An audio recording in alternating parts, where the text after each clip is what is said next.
why things go wrong, why a patient dies of a medication overdose in a hospital, for example, or why an airliner crashes. So why do things go wrong? Well, we used to believe that things go wrong because somebody makes an error or something breaks.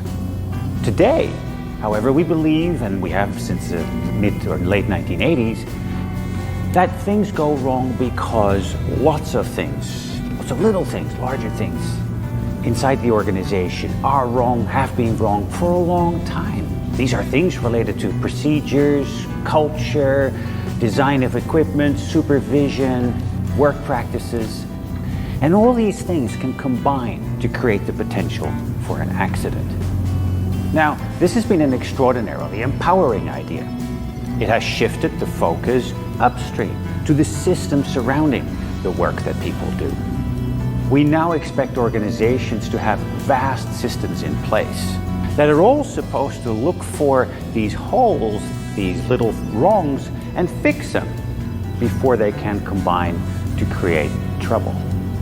The risk becomes that we invest in safety work that focuses on the higher frequency but lower consequence events, such as people not wearing their safety glasses or having their coffee in a cup without a lid on it, and that we then mistake low counts on those things as a statement of the general safety health of the process or operation as a whole.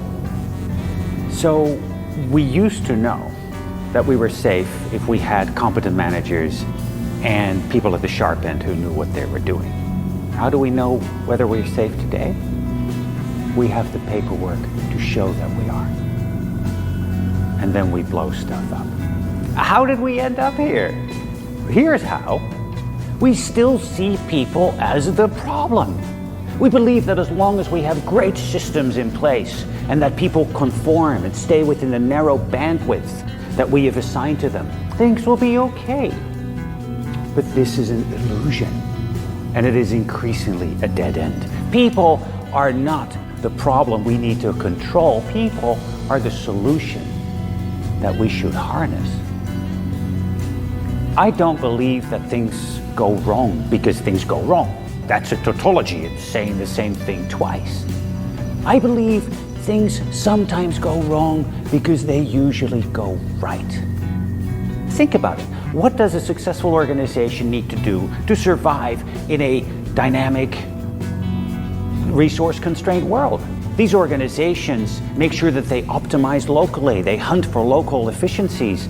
But the problem is the cost of those gains may be borne in other parts of the system through a series of interdependencies and interactions that they don't know about. Successful organizations will make small steps to make productivity gains, but by doing so, they borrow against their safety margins in ways that they don't measure. Now, these are normal things for successful organizations to do. So if you're successful as an organization, make sure that you have people on board who are capable of questioning and critiquing the way in which you achieve that success. Make sure you have a diversity of viewpoints.